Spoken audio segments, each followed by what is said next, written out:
This week I thought I'd answer the questions at the beginning, just for a change. I don't know why.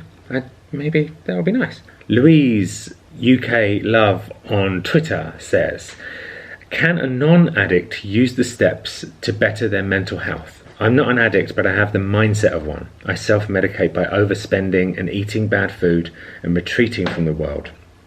My mental health is a daily struggle.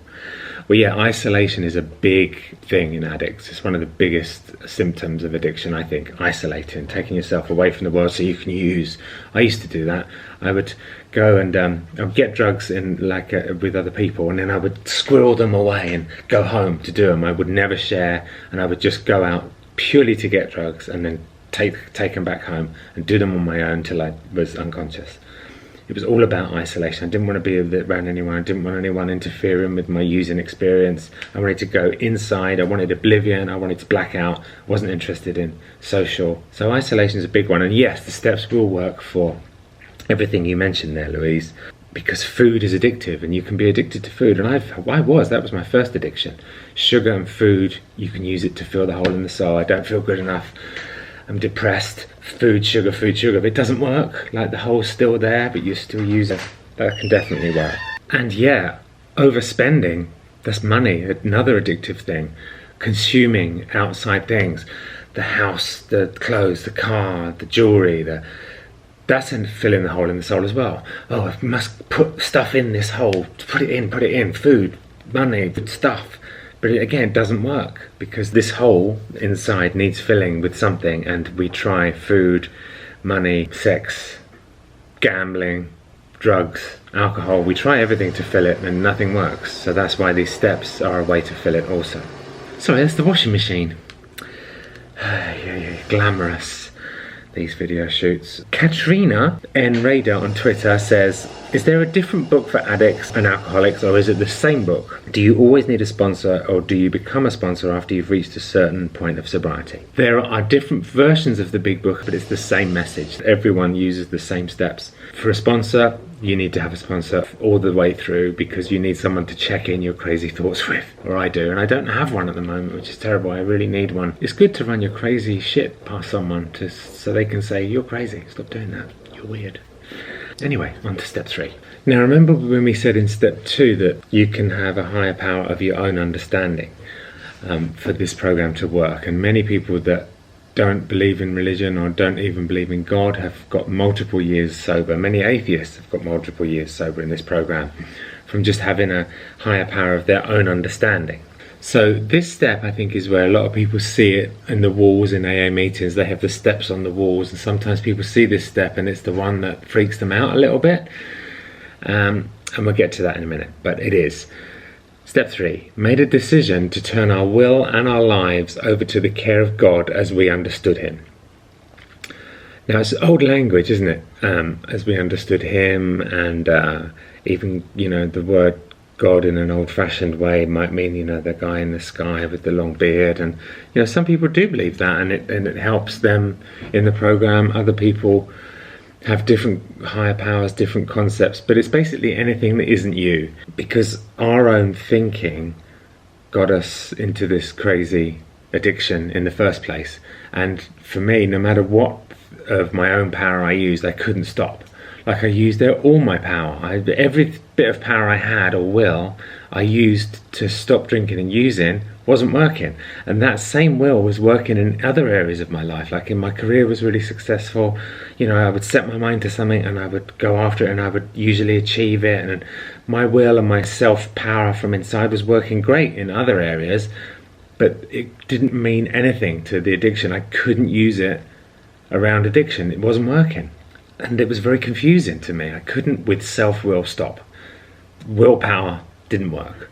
My own willpower, which was working in other areas, had no effect in my addiction, and it was very confusing. I had to make a decision to turn my life over to something that wasn't me, because myself was ruining my life. Self-will wasn't working, and I could see that with all my self-will that I'd applied to addiction, when I look back over the years that I couldn't stop, I tried willpower, I tried my own steam, and time after time after time, it wouldn't work. I would wake up in the morning and say, I'm not going to use today, I'm not going to drink today because I did this terrible thing yesterday, or I'm not going to use or drink today because I've got this important thing I have to do. And it wouldn't work. By the afternoon or that day, I'd be drinking again. So step 3 is about turning my life over to something that isn't my own willpower. And the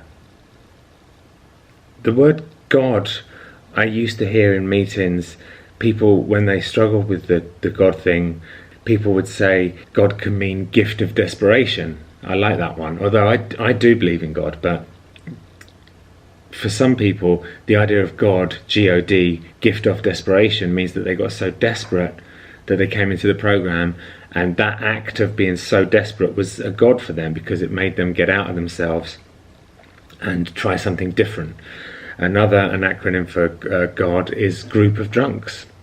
Some people, their higher power is the rooms of AA, or now virtual rooms, but the other people in the group can be a higher power because it's not us, and that's a powerful higher power because it's a lot of people, a group of people together channel something, I think, from up there, because there's something about when 2 or more people come together, that can be an AA meeting. So there's something channeling through a group of drunks that I don't know what it is, but there's definitely something there. This step is all about realizing that when I look back, my own actions and my own thinking just got me drunk, or just got me using food. It's realizing that my own will made me start using shopping, sex, gambling, food, drugs, alcohol. We can use anything addictively. That's one thing that I really wanted to say. My own will got me using all those things to fill this hole in the soul we keep talking about, because I didn't have a higher power to go in there. So I was like, sex, drugs, food, shopping. But it doesn't work. It wasn't working. And then I would just go back to those things because I need to feel better and I want to use these things that aren't working.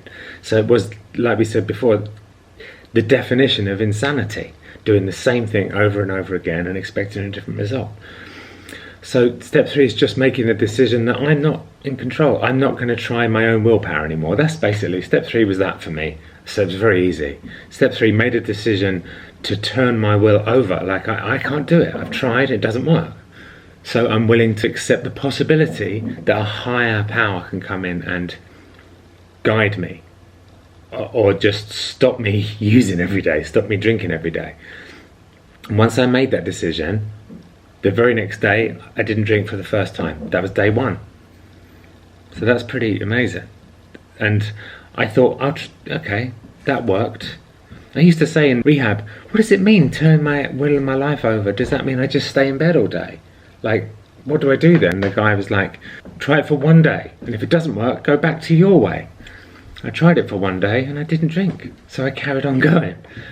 So yeah, that's what step 3 means to me. Handing my will over to a power that isn't me to hopefully behave and act differently and find a new way of acting and a new way of living that doesn't need the constant filling from external things that's got me into so much trouble. I hope that helps. Leave any questions, Stephen Hilton 23 on Twitter, so I can see them all in one place, because I'm a bit stupid and I can't look at all the different social medias to get the questions, so I like to have them all on Twitter because it's easy.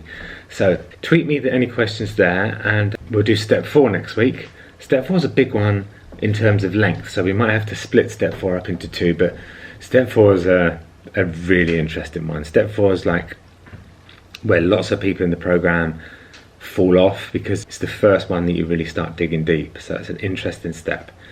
Anyway, thank you for listening again. I love you guys, and step 4 next week.